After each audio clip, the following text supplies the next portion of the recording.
Hello students, welcome to ज्ञान अभियान। आज की इस क्लास में हम पढ़ने वाले कक्षा 7वीं के विज्ञान की पुस्तक अध्याय 6 भौतिक एवं रासायनिक परिवर्तन। परिवर्तन क्या चीज होते हैं? सबसे पहले हम ये जानते हैं परिवर्तन यानी कि बदलाव ना। आपके पास ये पेन है, इसको आपने तोड़ के बीच में दो टुकड़े कर दिए तो बदलाव हो गया। पेन एक था, हमने तोड़ के मोड़ के इसको दो टुकड़ों में विभाजित कर दिया, बदलाव हो गया। भाई एक पेन के दो टुकड़े हो गए। एक लकड़ी थी, उसको हमने तोड़ के फेंक दिया, उस लकड़ी के अंदर बदलाव हो गया। एक कागज था, उसको हमने फाड़ के चार टुकड़े करके फेंक दिया, चार टुकड़ों में बांट दिया उसको, तो बदलाव हो गया। ये जब किसी भी चीज के, किसी भी वस्तु के जो रूप है, उसका जो उसका वास्तविक रूप है, उसमें अगर कहीं से भी कैसा भी थोड़ा सा भी फेरबदल हो जाता है तो उसे हम परिवर्तन यानी कि बदलाव कहते हैं। चाहे वो उसको तोड़ने से हो, उसको फाड़ने से हो, उसे गिरने से हो, किसी भी प्रकार से जो उसका एक रूप है, जिसका निश्चित रूप है, उसमें अगर थोड़ा सा भी फेरबदल हो जाता है तो उसे हम परिवर्तन कहते हैं। दैनिक जीवन में हमें अपने आसपास बहुत से परिवर्तन दिखाई देते हैं। इन परिवर्तनों में एक या अधिक पदार्थ सम्मिलित हो सकते हैं। उदाहरण के लिए आपकी माताजी आपसे शीतल पेय बनाने के लिए पानी में शक्कर घोलने के लिए कहती हैं। शक्कर का विलयन बनाना एक परिवर्तन है। इसी प्रकार दूध से दही जमाना एक अन्य परिवर्तन है। कभी कभी दूध खट्टा हो जाता है, दूध का खट्टा होना भी एक परिवर्तन है। खींचा हुआ रबड़ बैंड भी किसी परिवर्तन को प्रदर्शित करता है। ऐसे 10 परिवर्तनों की सूची बनाइए जिन्हें आप अपने आसपास देखते हैं। हमारी जो रोज की जो डेली रूटीन लाइफ है, उसके अंदर हमारे सामने बहुत से परिवर्तन होते हैं। एग्जाम्पल दिया कि अगर आपको कोई शरबत पीना है तो आपने क्या किया, पानी में शक्कर मिलाया, चीनी को मिलाया, तो जो चीनी और पानी दोनों अलग अलग लगते, जब हम उसको घोल के एक साथ मिला दें तो ये भी एक परिवर्तन है। अब हमें क्या सिंपल पानी दिख रहा है, उसमें चीनी नहीं दिख रही है। दूध से हमने दही जमाया, ये भी एक परिवर्तन है ना। दूध खट्टा होना, जैसे लोग कहते हैं कि दूध फट गया, तो वो भी एक परिवर्तन है। हम जो बाद में रबड़ बैंड लगाते हैं, उसका नॉर्मल साइज ये होता है, इतना छोटा सा होता है। जब उसको लगाते हैं हम तो उसका हल्का सा साइज जो है बड़ा हो जाता है, वो भी एक परिवर्तन है। तो आप समझ रहे हैं कि परिवर्तन क्या है। इस अध्याय में हम कुछ क्रियाकलाप करके इन परिवर्तनों की प्रकृति का अध्ययन करेंगे। व्यापक रूप से ये परिवर्तन दो प्रकार से होते हैं, एक होता है भौतिक और एक होता है रासायनिक परिवर्तन। परिवर्तन कैसे होते हैं? दो प्रकार के होते हैं, एक भौतिक और एक रासायनिक परिवर्तन। तो सबसे पहले हम पढ़ते हैं भौतिक। कागज के एक टुकड़े को 4 वर्गाकार टुकड़ों में बांटिए। अब प्रत्येक वर्ग को पुनः 4 टुकड़ों में काटिए। इन टुकड़ों को फर्श अथवा किसी मेज पर इस प्रकार लगाइए जिससे ये टुकड़े परस्पर जुड़कर कागज के टुकड़े का मूल आकार ले। कहते हैं कागज का टुकड़ा लीजिए, उसको जो है 4 हिस्सों में बराबर बांट दीजिए स्क्वायर साइज में, और फिर उसको 4 टुकड़ों को, जो हमने 4 टुकड़े किए, उसको फिर से 4 टुकड़ों में बांट देना है, यानी कि उसको फाड़ देना है। और फिर उन सभी कागज के टुकड़ों को फर्श पर या फिर किसी मेज पर एक सलीके से लगाएं, जैसे कि कागज का जो पहले रूप था, मतलब फाड़ने से पहले जो कागज बिल्कुल जितना बड़ा चौड़ा था कागज था, उसी रूप में कागज को एक रखना है हमें। स्पष्ट रूप से आप टुकड़ों को पुनः जोड़कर मूल टुकड़ा नहीं बना सकते, लेकिन क्या कागज के गुण में कोई परिवर्तन हुआ? ये है ना वो कागज के टुकड़े, कि कागज का वास्तविक आकार इतना इतना बड़ा था स्क्वायर साइज में, इसको जो है 4 टुकड़ों में बांट दिया, 1 2 और ये 3 ये 4, फिर इसी कागज को फिर 4 टुकड़ों में अलग से बांट दिया। अब कागज को फाड़ने के बाद बेशक उसी स्थिति में रख दिया गया जैसे कागज पहले था, लेकिन क्या वास्तव में कागज जुड़ गया? क्या उसने अपना जो पहला रूप था वो ले लिया? नहीं लिया। क्यों? क्योंकि कागज जो हम उसको फाड़ चुके, यानी कि कागज में बदलाव कर चुका, कागज के अंदर परिवर्तन हो चुका है। अब यहाँ पर है क्रियाकलाप 6.2। अपनी कक्षा के ब्लैक बोर्ड के आसपास फर्श पर गिरे चौक पाउडर को एकत्रित कर ले अथवा चौक के एक छोटे टुकड़े का चूर्ण पाउडर बना ले। इस पाउडर में थोड़ा जल मिलाकर पेस्ट बना ले। इसे चौक के आकार में बेलकर सूखने दें। क्या आप चौक के चूर्ण से फिर चौक बना सकते हैं? अब फिर से एक बदलाव के लिए परिवर्तन एक्सपेरिमेंट बताया कि हमने हमारी क्लास में जब बोर्ड पे लिखते हैं, बोर्ड पे लिखते हैं चौक से, तो जो चौक लिखने के बाद चौक जो घिसता है और बोर्ड के किनारे किनारे बहुत सारा चौक का पाउडर जो है जमा हो जाता है। तो सारे चौक के पाउडर को जमा करके उसको थोड़ा सा पानी लगे पेस्ट बनाना है गाढ़ा करके, और फिर उसको उस पेस्ट को धीरे से, जैसे चौक होता है लंबा पतला, उसी आकार में बेल को सूखने के लिए दे देना है। हमने सूखने के बाद क्या जो चौक का पाउडर था, जो चौक का चूर्ण था, फिर से वापस दोबारा चौक बन सकती है? अब फिर यहाँ पे एक और एक्सपेरिमेंट है चेक करने के लिए, बदलाव के लिए। कांच या प्लास्टिक के कटोरे में थोड़ी बर्फ लीजिए। बर्फ के थोड़े से भाग के पिघलने तक बर्तन को धूप में रखें। अब आपके पास बर्फ और जल का मिश्रण होगा। इस कटोरे को हिमकारी मिश्रण बर्फ और नमक में रख दें। क्या जल फिर से ठोस बन गया? ये बहुत सारे तरीके दिए गए हैं हमें बदलाव को जानने के लिए। एक पात्र में थोड़ा सा जल लेकर उसे उबालिए। क्या आपको जल की सतह से भाप निकलती दिखाई देती है? आपको जल की सहायता से भाप निकलती दिखाई देती है। उबलते हुए जल से कुछ दूरी पर भाप के ऊपर किसी बर्तन को उल्टा करके रखें। बर्तन की भीतरी सतह को देखिए। क्या आपको वहां जल की कोई बूंद दिखाई देती है? जब हम पानी लेते हैं उसको गर्म करते हैं तो सिंपल पानी है। जब उसको हमने गैस पे चढ़ा दिया गर्म होने के, तो पानी जो धीरे धीरे उबलने लगा उसमें से भाप निकलने लगी। तो जो पानी भाप बन के उबाल रहा है उसमें पानी की जो बूंदे हैं, हमें भाप जो बूंदों को नजर आता है। हम अगर कोई बर्तन रख देते हैं उसके ऊपर ढक के, और जब उस ढक्कन को हटाते हैं, बर्तन को हटाकर देखते हैं, तो हमें भाप की बूंदे नजर आती है। ये क्या है? बदलाव है। पानी था उबलकर भाप बन गया, ये भी एक बदलाव है। उपयोग किए जा चुके लोहे के आरी के ब्लेड को चिमटे से पकड़िए। उसके मुक्त सिरे के अग्र भाग को गैस स्टोव की ज्वाला पर रखें। कुछ मिनट तक प्रतीक्षा कीजिए। क्या ब्लेड के अग्र भाग के रंग में कोई परिवर्तन होता है? ब्लेड को ज्वाला से हटाइए। कुछ समय बाद अग्र भाग को पुनः देखिए। क्या इसका पहले वाला रंग वापस आ जाता है? क्रियाकलाप 6.1 और 6.2 में आपने देखा कि कागज और चौक के अमाप साइज में परिवर्तन हो जाता है। क्रियाकलाप 6.3 और 4 में जल की अवस्था परिवर्तित हो जाती है। ठोस से द्रव अथवा गैस से द्रव। क्रियाकलाप 6.5 में आरी के ब्लेड का रंग गर्म होने पर परिवर्तित हो जाता है। पदार्थ के आकार, अमाप यानी कि साइज, रंग और अवस्था जैसे गुण उसके भौतिक गुण कहलाते हैं। वह परिवर्तन जिसमें किसी पदार्थ के भौतिक गुणों में परिवर्तन हो जाता है भौतिक परिवर्तन कहलाता है। भौतिक परिवर्तन सामान्यतः उत्क्रमणीय होता है। ऐसे परिवर्तन में कोई नया पदार्थ नहीं बनता। अब हम दूसरे प्रकार के परिवर्तन पर विचार करते हैं। हमने कोई लोहे का ब्लेड लिया, हमने एक जो हम ब्लेड यूज करते हैं आरी वाला ब्लेड, जब उसको हम गर्म करते हैं, गर्म करने के बाद जब थोड़ी देर के बाद हम छोड़ देते ठंडा करने के लिए, तो हमने देखा होगा जिस हिस्से को हमने गर्म करा उसके चारों से हल्का सा लाल सा जो घेरा सा बन जाता है। तो जो और फिर ठंडा होने के बाद भी जो ब्लेड था अपने पहले वाले रूप में नहीं आता। तो जब किसी पदार्थ, जब किसी वस्तु का जो रंग है, रूप है, आकार है, उसके अंदर परिवर्तन हो जाता है, तो उसे क्या कहते हैं? भौतिक गुण।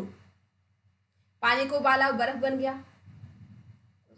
पानी को जब उबालते हैं तो गैस बन के उठ जाते हैं, भी परिवर्तन है। चौक के पाउडर को हमने पीस कर जो उसका पाउडर था उसको घोल, उसका जो पेस्ट बना के फिर चौक बनाई, चौक नहीं बनता, ये भी एक परिवर्तन है। दूध से दही का जमना भी एक परिवर्तन है। तो जब किसी पदार्थ के रूप में, रंग में, उसके आकार में परिवर्तन हो जाता है तो उसे हम क्या कहते हैं? उसका भौतिक गुण कहते हैं। और भौतिक परिवर्तन के अंदर कोई भी नया पदार्थ नहीं बनता। जो पदार्थ है उसके अंदर ही बदलाव होता है, कोई भी नया पदार्थ बन के सामने नहीं आता। अब हम पढ़ेंगे रासायनिक परिवर्तन। लोहे में जंग लगना एक ऐसा परिवर्तन जिससे आप भली भांति परिचित हैं। यदि आप लोहे के टुकड़े को कुछ दिनों के लिए खुले में छोड़ दे तो इस पर भूरे रंग के पदार्थ की परत जम जाती है। यह पदार्थ जंग कहलाता है। यह प्रक्रम जंग लगना कहलाता है। पार्क अथवा लॉन आदि के लोहे के दरवाजे अथवा बगीचे या पार्क आदि में रखी लोहे की बेंच तथा और लोहे की लगभग कोई भी वस्तु जो खुले में रखी हो में जंग लग जाती है।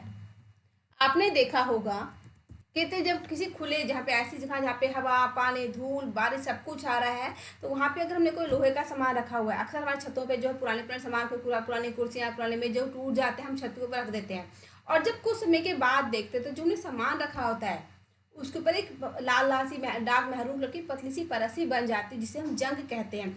और जो परत लगने की प्रक्रिया होती है वो जंग लगने की प्रक्रिया कहलाती है।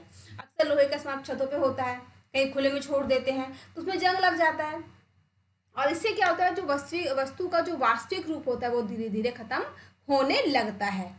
तो यह लोहे की कुछ जंग लगी वस्तु, जैसे छतों के ऊपर कुर्सी होती है पुरानी सी, रेलिंग है, खिड़की है, ना। ये पुराने पुराने सामान लोहे वगैरह रखे होते हैं जो कि अक्सर छतों पर हम यूज के नहीं होते, वेस्ट होते हैं, तो हम उसे छत पर रख के छोड़ देते हैं। कि घर में रखी कुल्हाड़ी, हथौड़ा आदि को वायु में कुछ दिनों तक खुला छोड़ देने पर उनमें जंग लग जाती है। रसोई में लोहे का गीला तवा कुछ समय तक खुला छोड़ देने पर उसमें जंग लग जाती है। जंग लोहा नहीं है, जंग उस पदार्थ से भिन्न होती है जिस पर यह लगता है। जंग क्या है? लोहा नहीं है, बल्कि जिस पदार्थ के ऊपर, जिस लोहे के ऊपर लगा होता है जंग, उससे थोड़ा सा अलग है। जो लाल लाल से पदार्थ जम जाती है वो होती है जंग। आइए हम ऐसे और परिवर्तनों पर विचार करें जिनमें नए पदार्थ निर्मित होते हैं। मैग्नीशियम की पतली पट्टी यानी फीता अथवा तार का टुकड़ा लीजिए। इसके सिरों को रेगमेल से साफ, ये मैग्नीशियम का जलता हुआ फीता, ये मैग्नीशियम ले लिया, उसको फिर हल्का सा हमने जलाया हुआ है, कर लीजिए। सिरे को मोमबत्ती की लौ के पास लाइए। यह चमकदार श्वेत सफेद प्रकाश देती हुई जलने लगेगी। पूरी तरह जलने के बाद कुछ श्वेत भस्म पाउडर शेष रह जाती है। क्या भस्म मैग्नीशियम के फीते जैसी लगती है? इस परिवर्तन को निम्नलिखित समीकरण द्वारा किया जा सकता है। मैग्नीशियम, उसमें जब ऑक्सीजन मिलाते हैं, उसमें जलाते हैं तो क्या बनता है? मैग्नीशियम ऑक्साइड बन जाता है। भस्म को एकत्रित करके इसमें जल की कुछ मात्रा मिलाइए। मिश्रण जलीय विलयन को अच्छी तरह हिलाइए। मिश्रण का लाल और नीले लिटमस पत्र से परीक्षण कीजिए। क्या मिश्रण लाल लिटमस को नीला कर देता है? क्या मिश्रण नीले लिटमस को लाल कर देता है? इस परीक्षण के आधार पर आप जलीय विलयन को किस रूप में वर्गीकृत करेंगे, अम्लीय अथवा क्षारीय? भस्म को जल में घोलने पर यह नया पदार्थ बनाती है। इस परिवर्तन को निम्नलिखित समीकरण के द्वारा लिखा जा सकता है। मैग्नीशियम ऑक्साइड, उसमें हमने जल मिलाया और तो क्या बना? Magnesium hydroxide. जब हम किसी वस्तु को जला देते हैं, है ना, कोई कागज है, कोई फीता है, जिसको तो उसको जो वास्तविक रूप हमारे सामने जब उसको हम जलाते हैं अग्नि के साथ, तो जलने के बाद क्या बन जाता है? पाउडर सा बन जाता है या फिर सिकुड़ जाता है। तो सिकुड़ना या पाउडर बनना भी एक तरीके का परिवर्तन ही होता है।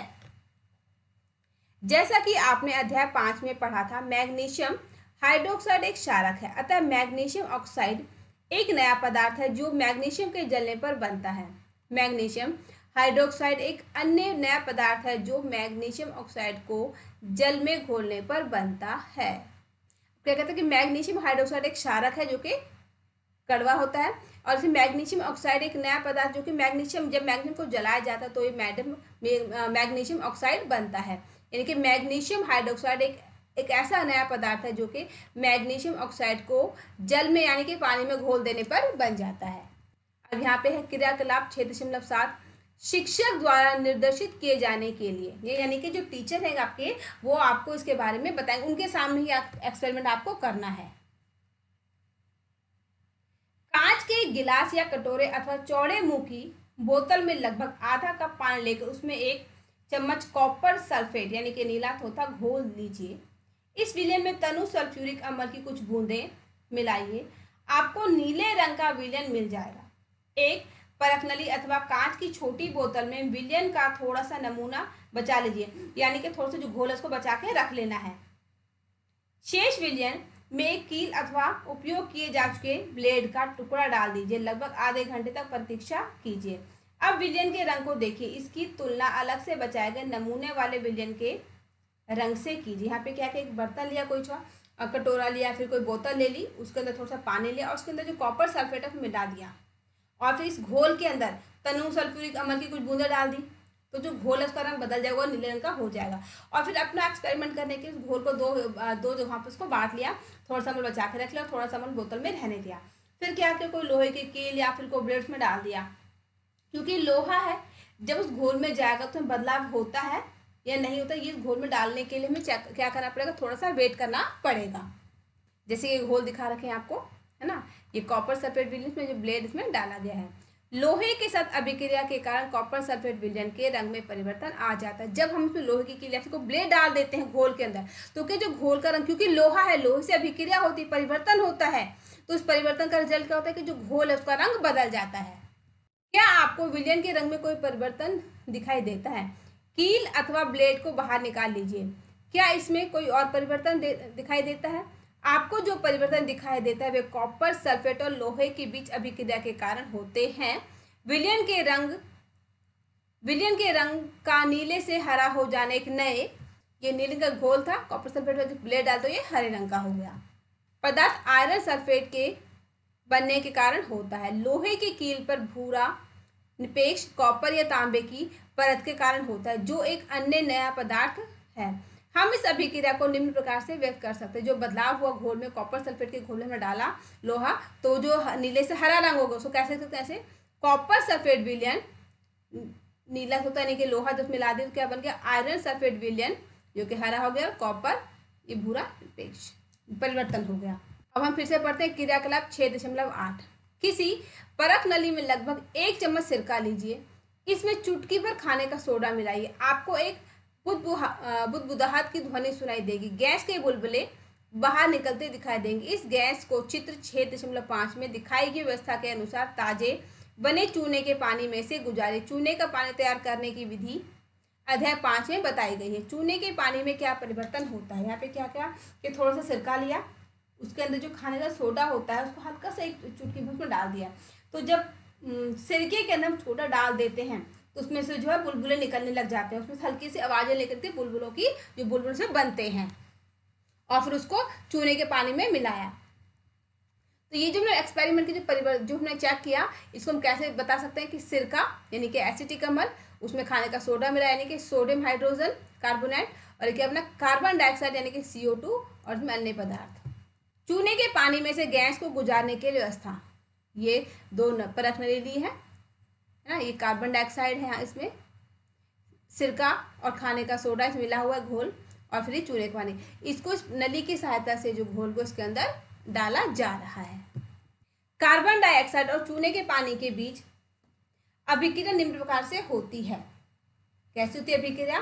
कार्बन डाइऑक्साइड, उसमें चूने का पानी क्या बन जाता है, कैल्शियम कार्बोनेट और जल, ये उसकी अभिक्रिया होती है। जब कार्बन डाइऑक्साइड को चूने के पानी में प्रवाहित किया जाता है, यानी कि जब कार्बन डाइऑक्साइड को चूने के पानी के अंदर मिलाया जाता है, उसमें डाला जाता है, तो कैल्शियम कार्बोनेट बनता है, जिससे चूने का पानी दूधिया यानी कि दूध के जैसे सफेद हो जाता है। चूने के पानी का दूधिया हो जाना कार्बन डाइऑक्साइड का मानक परीक्षण है। आप इसका उपयोग हमें अध्याय 10 में यह दिखाने के लिए करेंगे कि हम श्वसन में जो वायु बाहर निकालते हैं उसमें कार्बन डाइऑक्साइड की मात्रा अधिक होती है। हम जो सांस छोड़ते हैं उसमें क्या होता है, कार्बन डाइऑक्साइड की मात्रा होती है। क्रियाकलाप 6.6 से 6.8 में आपने देखा कि प्रत्येक परिवर्तन में एक या अधिक नए पदार्थ बने थे। क्रियाकलाप 6.6 मैग्नीशियम को जलाने पर बनने वाली भस्म एक नया पदार्थ थी। क्रियाकलाप 6.7 में कॉपर सल्फेट की लोहे के साथ अभिक्रिया से आयरन सल्फेट और कॉपर बने थे। ये दोनों नए पदार्थ थे। कॉपर लोहे के ब्लेड पर निक्षेपित हो गया था। क्रियाकलाप 6.8 में सिरका और खाने के सोडे की अभिक्रिया से कार्बन डाइऑक्साइड बनी थी, जिसने चूने के पानी को दूधिया कर दिया था। क्या आप इस अभिक्रिया में बनने वाले नए पदार्थ का नाम बता सकते हैं?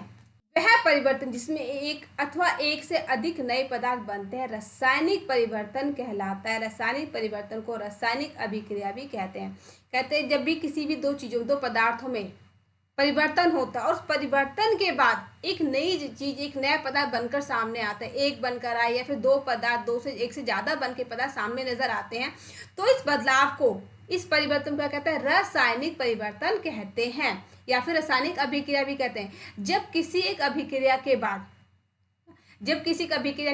परिवर्तन के बाद एक नया पदार्थ सामने आ जाता है तो उसे क्या कहते हैं, रासायनिक परिवर्तन कहते हैं।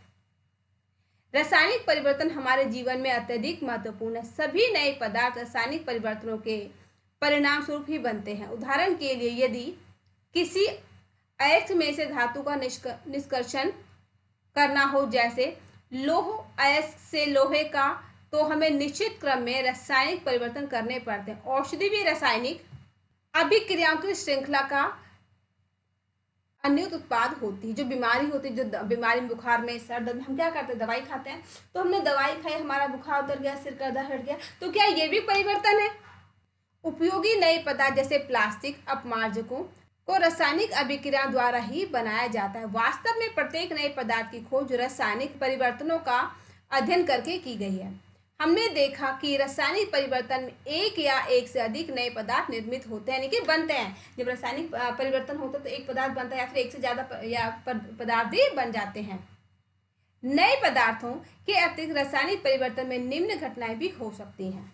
जो रासायनिक क्रिया होती है, रासायनिक परिवर्तन होता है, तो कोई जरूरी नहीं कि पदार्थ बना, पदार्थ बनने के साथ और भी बहुत से परिवर्तन हो सकते हैं, जिसमें कि पहला है ऊष्मा, प्रकाश अथवा किसी अन्य प्रकार के विकिरण का निर्मुक्त अथवा उनका अवशोषित होना।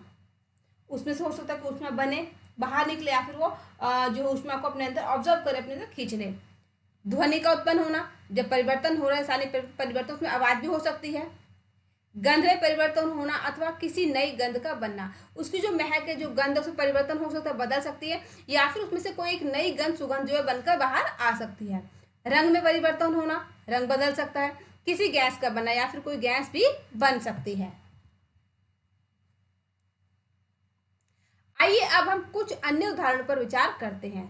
आपने देखा कि मैग्नीशियम के फीते का जलना एक रासायनिक परिवर्तन है। कोयला, लकड़ी अथवा पत्तियों का जलना भी रासायनिक परिवर्तन है। वास्तव में किसी भी पदार्थ का जलना एक रासायनिक परिवर्तन है। जलने के साथ सदैव ऊष्मा का उत्पादन होता है। जब भी कोई वस्तु जलती है तो उसमें से ऊष्मा बनती है, उसमें जो गर्मी है वो निकलती है, और जो जलने के बाद पाउडर बन जाता है, राख बन जाती है, जिसे राख कहते हैं, या फिर कोई वस्तु सुखड़ जाती है ना जलने के बाद, तो क्या ये तरीके का रासायनिक परिवर्तन ही होता है। पटाखों का विस्फोट एक अन्य रासायनिक परिवर्तन है। आप जानते हैं कि ऐसे विस्फोट से ऊष्मा, प्रकाश, ध्वनि और अरुचिकर गैसें उत्पन्न होती जो वायुमंडल को प्रदूषित करती है, इसलिए आपको पटाखे न जलाने की सलाह दी जाती है। जब भोजन सामग्री बासी हो जाती है अथवा सड़गल जाती तो उसमें से दुर्गंध आने लगती है। क्या हम इस परिवर्तन को रासायनिक परिवर्तन कह सकते हैं। आपने देखा होगा दिवाली पर या फिर किसी ओकेजन पर, तीज त्योहार पे हम लोग क्या करते हैं, अपने घरों में, घर के बाहर आसपास पटाखे जलाते हैं। तो जब पटाखे फोड़ते हैं, पटाखे जलाते हैं, तो क्या होता है, उसमें से पटाखे, हमने तीली से आग लगाई, मोमबत्ती से आग जलाए, उसमें से रोशनी निकलती है, उसमें से गर्माहट निकलती है, आवाज होती है, और जो पटाखे जो उसमें मसाले भरते हैं उनकी जो गैसें होती है बाहर फैल जाती हैं। दिवाली के दिन अगर सभी लोग पटाखे वगैरह जलाते हैं तो पूरा आपने देखा जो हवा होती है उसमें गैस की जो दुर्गंध होती है हमें आने लगती है। तो ये क्या, पटाखे से जो रासायनिक परिवर्तन हो रहा है इसका दुष्परिणाम है। उसमें से ऐसी गैस निकल जो सांस लेने में दिक्कत करती हैं, बहुत से लोगों को सांस लेने में प्रॉब्लम हो जाती है, और यही कारण है कि हमारी सरकार ने जो पिछले कुछ एक सालों से पटाखों पर बैन लगा दिया, ताकि जो हमारा वातावरण है, वायु जो है हमारी, वो शुद्ध रह सके। अब इसके बाद होता है कि अगर हमारे घर में कभी कभी खाना बच जाता है, हमने ज़्यादा बना लिया, फिर नहीं खाया ना, कहीं बाहर से हम लोग खा कर आ गए, तो खाना जो होता है हमारा बच जाता है। तो अगर खाना जो सड़ जाता है, 2 दिन 3 दिन पुराना हो जाता है, खराब हो जाता है, तो उसमें से जो है बदबू आने लगती है, दुर्गंध आने लगती है। संभवतः आपने देखा हो कि यदि सेब को काटने के बाद तत्काल ना खाया जाए तो उसके कटे हुए टुकड़े भूरे रंग के हो जाते हैं। यदि आपने रंग में परिवर्तन नहीं देखा तो किसी सेब का एक टुकड़ा काटिए और उसे कुछ देर तक ऐसे ही छोड़ दीजिए। इसी प्रकार का क्रियाकलाप आलू अथवा बैंगन के टुकड़े के साथ दोहराइए। ऐसी प्रत्येक स्थिति में रंग का परिवर्तन वास्तव में किसी नए पदार्थ अथवा पदार्थों के बनने का कारण होता है। क्या यह परिवर्तन रासायनिक परिवर्तन है।